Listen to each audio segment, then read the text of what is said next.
Assalamualaikum. Waalaikumsalam.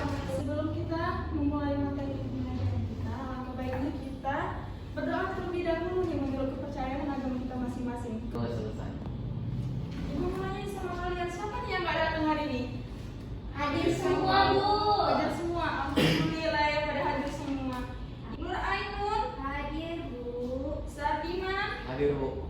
Nah, di sini kita mau belajar nih mengenai topik yang sangat menarik karena ini merupakan ada kaitannya dengan kehidupan sosial kita sehari-hari. Ada yang bisa tebak kita akan belajar apa kali ini? Ya, silakan. Interaksi sosial, Bu. Iya, benar sekali, interaksi sosial ya. Aku mau nanya nih sama kalian, di sini siapa sih yang udah saling sama orang tuanya? Saya, Bu. Iya. Kos, Bu. Oh, ngekos. Jauh dari orang tua ya. Nah, di sini siapa yang udah minta uang saku nih sama orang tuanya? Saya, Bu. Ya. Berapa nih uang sakunya? 10.000. 10.000 untuk sehari ya? Iya, Bu. Tuh jajan aja tuh. Iya, sama ongkos, Bu. Oh, sama ongkos juga cukup ya 10.000? Cukup, Bu. Ada di sini yang diantar nih sama orang tuanya ke sekolah? Nggak ada, Bu. Nggak ada. Oh, mandiri nih berarti ya? Mandiri. Oh, mandiri ya, mandiri. Tadi ada yang udah minta uang saku, salim juga sama orang tuanya, dan juga tadi mandiri ya pergi sendirinya. Iya, Bu. Jadi kegiatan kita pada pagi hari ini merupakan suatu bentuk interaksi yang kita lakukan. Nah, di sini Ibu akan menjelaskan dulu tujuan pembelajaran kita agar kalian itu lebih semangat untuk memulai pembelajaran kita kali ini ya. Nah, tujuan kita ini diharapkan siswa itu dapat menjelaskan pengertian interaksi sosial, ciri-cirinya apa saja, terus juga syaratnya, faktor dan bentuk dari interaksi sosial. Bentuknya itu ada dua, yaitu bentuk asosiatif dan disosiatif. Sebelum kita memulai pembelajaran, kita yel-yel dulu nih untuk semangat ya. Iya, Bu. Coba semangat pagi kita, coba dulu berdiri. Nah, nanti Ibu bilang semangat pagi, kalian gulung tangan bilang pagi-pagi semangat. Oke? Oke, kita coba ya. Semangat pagi. Pagi-pagi semangat. Oke, tepuk tangan. Sebelum masuk ke materi pembelajaran, kita nonton video dulu nih ya, yang berkaitan dengan interaksi sosial.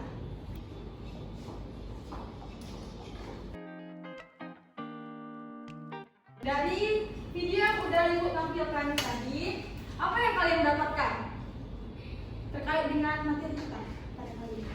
Jadi, Bu, Iya, di mana tadi kan ada dua liatan gitu kan, Bu. Jadi mungkin pada awalnya itu mereka itu tidak saling mengenal. Namun ketika mereka bersentuhan itu bisa saja terjadi interaksi di Nah, dalamnya. jadi inti dari video ini merupakan suatu bentuk interaksi tadi, ada yang kerjasama ya. Nah, untuk menyelesaikan suatu permasalahan. Masuk ke interaksi sosial topik kita pada kali ini. Ada yang tahu apa itu interaksi sosial? Boleh angkat tangannya? Saya. Iya, silakan. Interaksi sosial itu adalah kegiatan yang dilakukan lebih dari dua orang yang memiliki tujuan. Iya, benar. Ada lagi yang ingin menambahkan? Iya, silakan. Interaksi sosial itu hubungan timbal balik ada reaksi dan aksi untuk mencapai tujuan tertentu. Iya, benar sekali apa yang telah dibilang oleh Mira dan Sardiman bahwa interaksi ini merupakan hubungan timbal balik yang dilakukan oleh dua orang antara individu dengan individu, kelompok dengan kelompok, ataupun individu dengan kelompok untuk mencapai tujuan tertentu. Nah, di sini ada ciri-ciri dari interaksi sosial. Yang pertama itu dilakukan oleh dua orang atau lebih. Yang kedua itu adanya kontak sosial dan komunikasi. Yang ketiga itu dimensi waktu. Maksudnya di sini interaksi yang kita lakukan itu bisa dari masa lampau, masa kini hingga masa yang akan mendatang. Masuk ke syarat-syarat terjadinya interaksi sosial. Namun Ibu mau nanya nih sama kalian, mengapa sih interaksi sosial itu menjadi syarat utama terjadinya kegiatan sosial lainnya? Ada yang tahu? Karena mereka berkomunikasi, jadi terbentuklah suatu perilaku-perilaku sosial lainnya. Iya, benar sekali apa yang dikatakan Ainun. Bahwasanya itu kita manusia sebagai makhluk sosial pasti membutuhkan orang lain nih. Bisa itu kebutuhan diri kita sendiri ataupun untuk kebutuhan bersama. Kita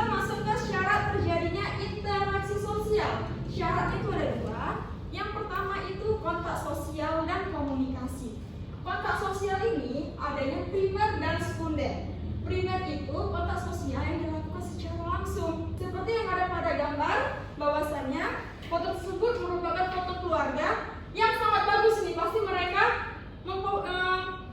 mengkomunikasikan secara langsung bahwasannya siapa nih yang di posisi kiri, siapa nih yang di posisi kanan, ataupun siapa yang mengambil foto untuk mendapatkan hasil foto yang sebagus ini.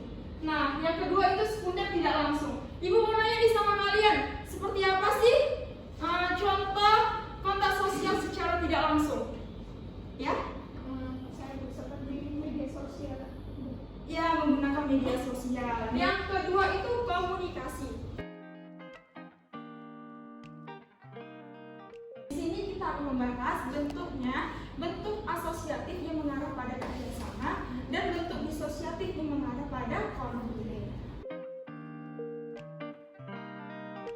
Jika ada yang belum paham boleh dipertanyakan. Sudah paham, Bu. Sudah paham semua? Sudah, Bu.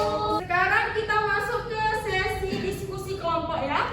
Ibu akan membagikan kelompok kalian menjadi 2 kelompok nih.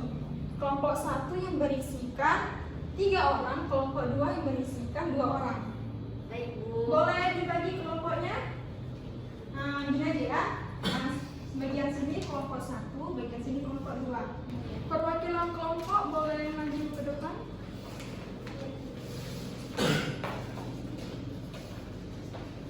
Caranya kalian itu menjawab dulu pertanyaan dari yang lembar yang udah ibu kasih ke setiap kelompok, terus kalian taruh ke dalam bentuk mind map. Setelah itu kalian presentasikan. Kan sama-sama itu ada 3. Ada kronologi, perkembangan sama iya,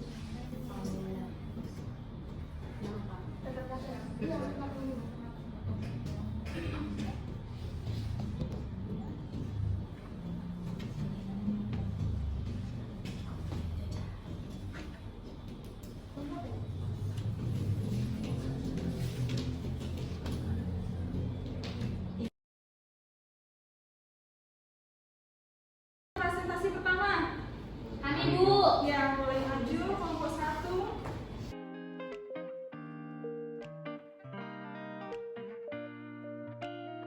Supaya warga sekitar itu tidak merasa terganggu begitu. Ibu tambahkan sedikit ya. Baik, Bu. Jadi kan mereka tuh mengambil mengenai kasus konflik yang terjadi di Manggala nih, karena akibatnya itu karena kesalahpahaman, karena hal sepele saja nih ya, iya karena kesalahpahaman padahal bisa diatasi dengan komunikasi dengan baik agar tidak terjadinya konflik. Boleh kasih applause dulu untuk teman-teman. Nah, kelompok 2 ini boleh dilanjutkan di pertemuan selanjutnya saja ya, karena waktu kita tidak cukup. Dan terakhir, materi pembelajaran kita tadi sudah melakukan diskusi kelompok dan juga presentasi dari kelompok 1. Siapa di sini yang mau menyimpulkan pembelajaran kita kali ini? Ya, Ainun boleh. Adalah suatu komunikasi ataupun simbol-simbol yang bisa diberikan oleh interaksi antara satu orang dengan orang lainnya. Terima kasih untuk Ainul yang sudah menyimpulkan materi pembelajaran kita kali ini. Ibu ada hadiah nih bagi untuk kalian yang aktif hari ini. Kalian ini Nabila nih paling aktif ini ya di pembelajaran kali ini. Ainul juga. Dapat disimpulkan bahwasannya interaksi sosial itu merupakan Ada 2 ya? hubungan timbal balik yang dilakukan individu dengan individu, kelompok dengan kelompok, ataupun individu dengan kelompok untuk tujuan tertentu. Nah, tujuan itu dapat berupa konflik ataupun kerjasama. Ibu akan memberikan tugas nih sama kalian yang akan kalian kerjakan di rumah. Namun ibu mau nanya ke semua kalian, bagaimana sih pelajaran kita kali ini? Apakah menyenangkan? Ini mau menjelaskan sedikit terkait pembelajaran kita selanjutnya, yaitu mengenai proses interaksi sebagai berkembangnya keteraturan sosial. Boleh kalian baca-baca. Ini juga berkaitan dengan kerjasama ataupun konflik dari bentuk interaksi yang tadi kita pelajari. Boleh kalian baca-baca sebagai pengetahuan awal kalian untuk menerima pembelajaran kita selanjutnya. Udah berakhirnya pembelajaran kita kali ini. Ibu ucapkan terima kasih untuk kalian yang aktif tadi di kelas, menjawab, bertanya juga, dan kalian sudah bersemangat mengikuti pembelajaran kita kali ini. Terakhir Ibu katakan wassalamualaikum warahmatullahi wabarakatuh.